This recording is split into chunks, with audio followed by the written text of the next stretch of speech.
Okay, you could stop recording now. Hi everybody, my name is Kelsey and we're about to get very, very nerdy with my June TBR.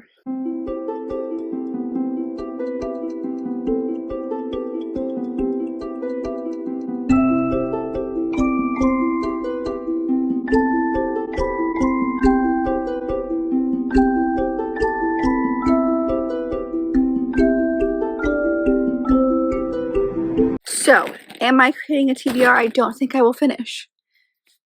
Yes, but I love TBRs. Are my favorite videos to film. I think it's one of you guys' favorite videos to watch, according to the analytics. So I just thought we would do one final TBR basket dip before baby arrives because she is due literally any day now. So we're in a waiting game, but I am hoping to pre-film some stuff. So I've got a few things coming your way. We'll see how that goes. But I just felt like we needed to do like one more, you know, like we didn't know that May was going to turn out to be okay. Spoiler, I had a really good reading month in May as far as like sticking to my TBR. So for June, I really wanted to just do kind of like a final one, you know, for not forever, just for a little bit, until I'm back on YouTube after she's here. So without further ado, let's just take a look at last month and see how I did. Like I said, spoiler, very good. So we started off with getting a paperback, or to read a paperback, which I chose Hook, Line, and Sinker by Tessa Bailey. We had a tome over 450 pages, which I originally had The Adventures of Amina Al-Sarafi in, which I'm still very interested in reading, but I did get a benefit. No, I keep saying benefit. I did get a reward, and I decided to use it on this one. So instead of picking this one up, I decided to go with the third volume of The Ancient Mage's Bride. So we had A to Z book. I got Q, so we did the Queen of Myth and Monsters by Scarlett St. Clair. So we had an anticipated book, and I chose Emily Wilde's Encyclopedia of Fairies by Heather Fawcett. I also have a vlog on this if you'd like to check that out. The longest book on your TBR, which was definitely Priory of the Orange Tree by Samantha Shannon. Read a thriller or a mystery, I chose None of This Is True by Lisa Jewell. The next one was a random color generator. We got this like super bright, almost neon yellow. I originally had a Sure Thing in for this one, but I changed it out to an Ancient Mage's Bride Volume 5 because there's a lot of yellow going on in this, and so I'm sure that yellow is in here somewhere. And last one was a recent purchase, as in within the last month. So I chose Heartless Hunter by Kristen Cicerelli, which is the first in the Crimson Moth duology. As of recording this, and we have like three to four days left in the month. The only one I haven't finished yet is Hook, Line, and Sinker, but I've started it, and I'm definitely going to finish this by the end of the month. But even if I haven't, I've started it, and that counts for me. But this will be like, it's a contemporary romance. I have it on audiobook.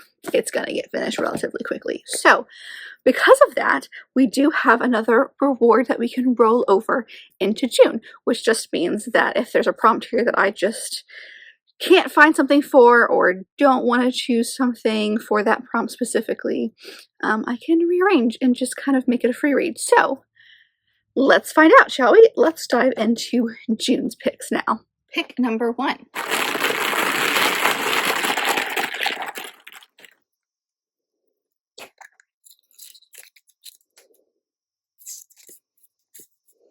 Read a book you don't know much about. First prompt was a book that you don't know a whole lot about, so I'm going to go with Remarkably Bright Creatures, and this is by Shelby Van Pelt. This is on my summer TBR, if you guys saw that video. Actually, there's quite a few things that I was able to fit in for my summer TBR, so yay.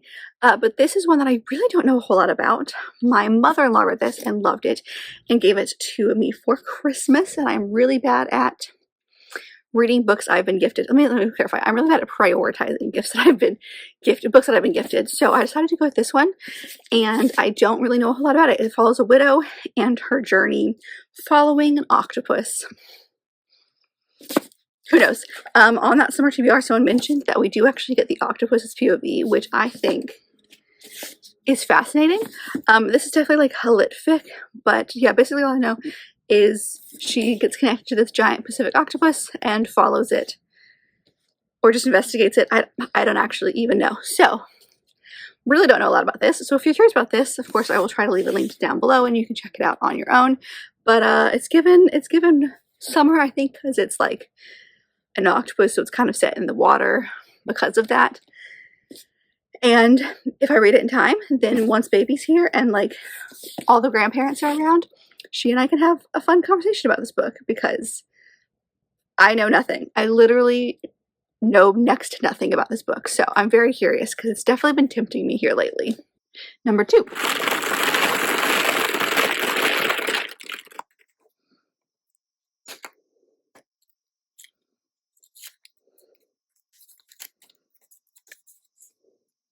Ooh, set in or around water. The next one is a book that is set in or around water.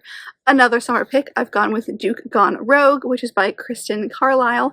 This is the first in a Love on Holiday novel, which is part of a series. I don't know how many there are, but it basically follows our main characters, William and Madeline, in this coastal town. And William is very like grouchy. He's a duke and he's got the money, and like everything about him is intriguing towards possibly getting married, except for his grouchy demeanor. So his sister kind of like sends him off to their family estate in this Cape Town to basically like hopefully get him figured out.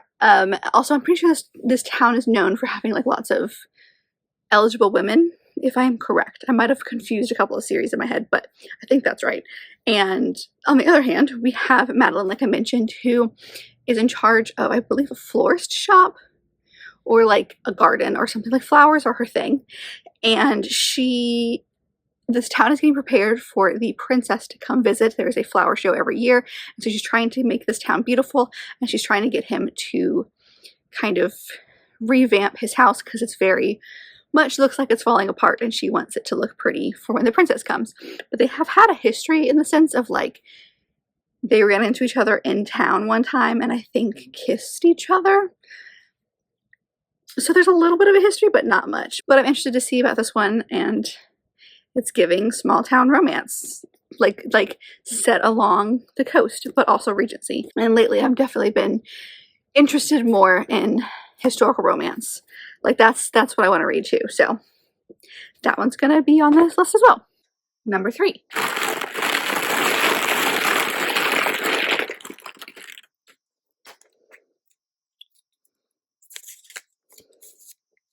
Read a book with an LGBTQ plus character. The next one is just perfect for June, aka Pride Month, and this is a book that is featuring a queer character in some way. I am choosing A Lady for a Duke by Alexis Hall because, if I understand correctly, our main female lead is trans. But it's a historical fiction where the main character is trans, and I just think that's a fascinating concept. Plus, I've loved the books that I've read by Alexis Hall. I've read 3 things by this author. Loved them. Not read anything Regency. Everything has been contemporary, but he does write both Regency and contemporary. So I haven't read anything in the Regency vein. These books are thick. Like, these are not small books. And I don't know. I used to know what this was a lot more about, but like, if I remember correctly, it's also like a second chance romance of sorts, where like he might have known her before she transitioned. Am I reading too far into this? Possibly. I don't know. It's a historical Regency romance with a trans main character. Say less. I'm so interested in it. So yes, I'm excited to finally get this one. This is the only other Alexis Hall book that I own right now, but I want to read it. His entire backlogged book. So that's what I'm going to choose, and hopefully I get to that one sooner rather than later. Number 4.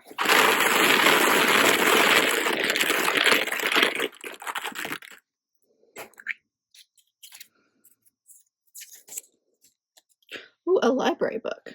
The next one is perfect. It's a library book, and I am stoked about this one. But you're going to be confused when I show you what it is, and that is Turn of the Key by Ruth Ware. Now, my aunt, who I talk books with all the time, has an in-person book club, and I have desperately wanted to be part of an in-person book club for a very long time. I had one when I was in high school. That was last time. Virtual book clubs are great, and I do enjoy being parts of those, and buddy reads are fantastic, and I love all of that, but there's not really anything around me that's like in person like this. So she was mentioning that one of the members of this book club is actually moving away, so they're thinking about putting it virtually, and she would let me know. Well, she texted me a few weeks ago and said, hey, we're making it virtual. Here's June's pick. Here's the date. And I said, thank you so much. And they like read everything. So right now it just happens to be a thriller. I know a few months ago it was a literary fiction, so like they read everything under the sun, and I think that'll be really interesting to broaden my horizon and possibly read more genres than I usually would read. So this is not a new book by any stretch of the imagination. I've seen this a ton of places, but I've never read a Ruth Ware, and this one gives me the heebie-jeebies, just the tiniest bit, but it is a thriller.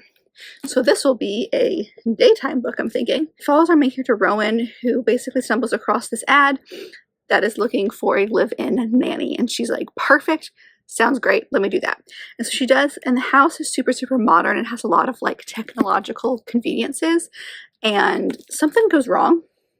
I don't know if, one of the kids dies, and she's now in prison awaiting a murder trial, and she goes, but I didn't do it. So I think it's the story of what actually happened. So I really need to read this before my kid comes, because I'm not sure I can do these thrillers that surround child death or parent death or something like that. Like that might, we'll see how I feel afterwards, but we're gonna give this a try. I don't know what it's going to be, but I clearly got it from the library, and I'm very excited about this. Also, I have the audiobook, or should have the audiobook from the library as well, so that is going to help me get through this one, and the date is earlier in June, so we'll see. This one I'm very, very hesitant because like I don't know how I'm going to feel about this story, but I'm also very excited because freaking book clubs, and I love book clubs, so yay. Number 5.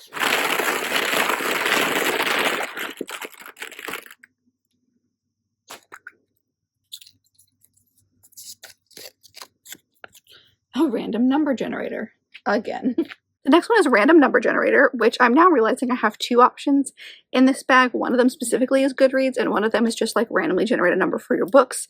But I've been lazy lately and have not wanted to count my books, so I've just been doing Goodreads. That's what we did again. I picked it. Here we go. I'll put it up here because I have like 400 something books on my Goodreads TBR. And it's just easier to find something that way. So the one that we got is actually perfect, and that is a Prince on Paper by Alyssa Cole, which is part of the Reluctant Royals series, and actually this is the final book in the series, and I have had this for a very long time. I actually finished the previous books like quite a while ago, because there's 3 full-length books, and then there are 2 novellas that take place between, I think, books 2 and 3, but they're all contemporary romances where one of the main characters is royal in some way, and the 3 female leads are like friends. 2 novellas follow like one of these girls' sister, and then one of the guys like right-hand personal assistant kind of people. This one follows, who does it follow? Naya, who is basically like living in New York City trying to flee from paparazzi. And then there's this guy named John who is a step prince in a country that I'm not sure exists, but definitely can't pronounce. So we're not even going to try. And so he's basically been kind of acting as like the messed up, the partying younger brother to take all of the paparazzi and all the attention off of his brother who's trying to rule. And I think the 2 of them end up in a situation and they end up having to pretend to be together. It's been a hot second since I've read an Alyssa Cole, but it's a contemporary romance. It follows royals, say less. So I was very excited about this one because this one is pretty short. Like this is a mass market paperback copy, so like these are pretty short. These are like 350 pages smaller, so very excited about that. So lots of romances this month. Definitely just landed on the floor. Number 6.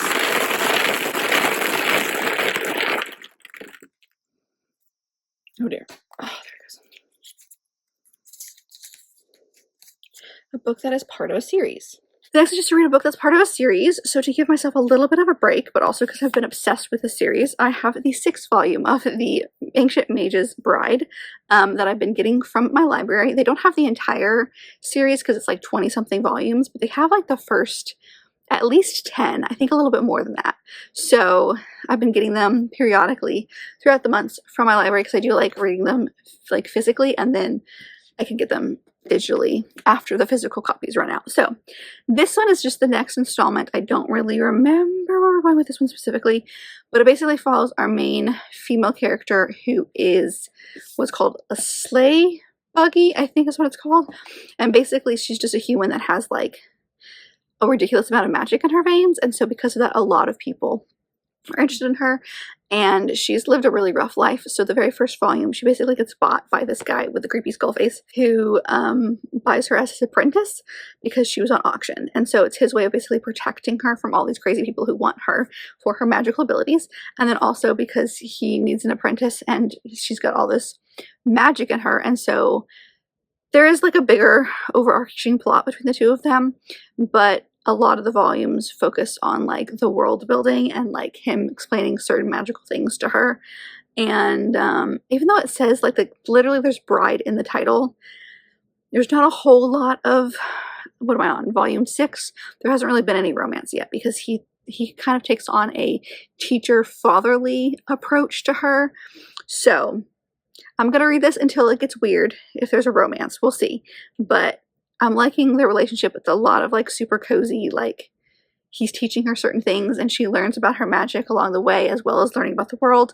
Every kind of magical creature you could possibly think of is in this book. So yeah, I'm excited. This just happens to be the next installment. Number 7.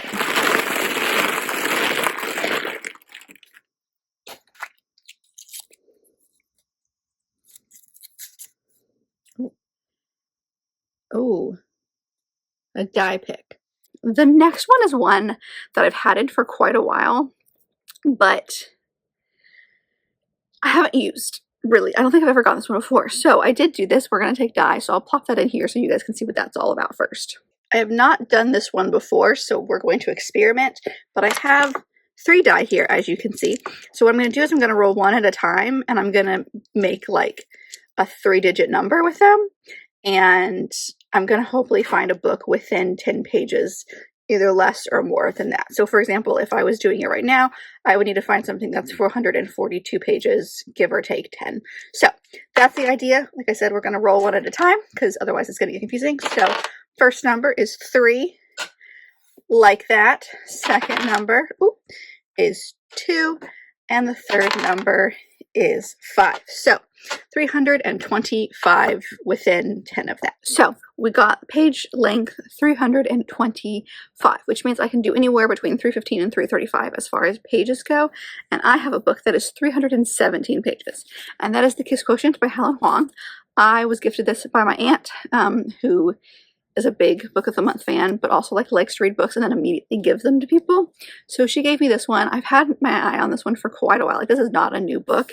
This was Book of the Month in June of 2018. So it's been quite a few years. I know this is the start of a series as well, like a companion series, but there's just something about this that sounds really interesting, as well as like, it sounds like it's very scientific and mathematical in a sense. So it would be like good for fans of like Ali Hazelwood and stuff like that. So anyway, but we follow our main 2 characters. The first one is Stella, and she has Asperger's, and because of that it makes dating really, really difficult for her. And so what she does is she ends up hiring this male escort whose name is Michael, basically to teach her about sex and relationships and stuff like that. And so it's their relationship. So it's definitely going to be a little steamy, but I'm okay with that. And it's giving me, like I said, it's giving me Ali Hazelwood vibes. Now, I know this came way before Ali Hazelwood's books, but that whole like STEM romance vibe, that's what I'm getting for this one. So I've had it on my TBR for a while.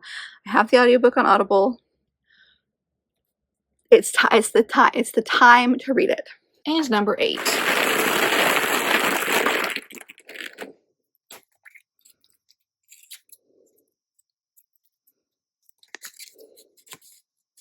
Read a book that came out this month. And the final book was to read a book that comes out this month, aka June, but I've decided to use my reward for this one and just make this one a free read because I'm very much in a thriller vibe right now. Even though literally nothing on this, well, there's been one thriller, but nothing so far has been a thriller. I've decided to go with this one, which is another Book of the Month book. This one's actually one that I picked up pretty early on, and that is Dark Corners, and this is by Megan Golden. And this one, I believe, is technically the second in a series, but I think it's just because it follows the same main character who's a podcaster. And I read None of This Is True at the end of May. What month are we in? The end of May, and absolutely I loved it. And this is giving similar vibes, so I wanted to give this one a shot. It follows our main character, Rachel Crawl, who's a true crime podcaster star of the last book, which was The Night Swim, and she returns to search for a popular influencer who disappears after visiting a suspected serial killer in jail. So, murder mystery, I'm liking the podcast vibe, the podcast angle, so we're going to give this one a shot and see what happens. It's just she can't see what she fears the most. I've never read anything by this author, and it's a different author than the one that I read. That one was Lisa Jewell, but I've got quite a few thrillers, and like I said, I'm in the thriller mood, so I want to take advantage of that. So this is one that we are going to put on this TBR. And that's it. I've got a couple of arcs that are due, or that come out this month, so if I can get to them early, we'll see. But I'm just gonna let the mood take it, and like I said, I don't think I'm gonna get to most of these because I'm at that point where like she could literally show up at any day. Like we're in that weird like 2 hours, 2 weeks, who knows time frame. But I wanted to have a list because I like making lists, and it would have driven me nuts if I didn't have a list. And also now I have stuff to like guide me as far as what I want to read and like what is next for me. So I hope you guys enjoyed. Please let me know as always if you've read any of the books that I mentioned in today's video, or something that you were planning on reading in June. Are you a seasonal reader? Are you like you have a lot of summer books? Tell me what your plan is. I want to know all the things. But if you like this video, and I very much hope that you did, don't forget to give it a big thumbs up and subscribe down below if you'd like to be part of this awesome growing family. I've also got all my social media down there, as well as other fun bookish links, so check all that out, and I'll see you guys in my next video. Bye!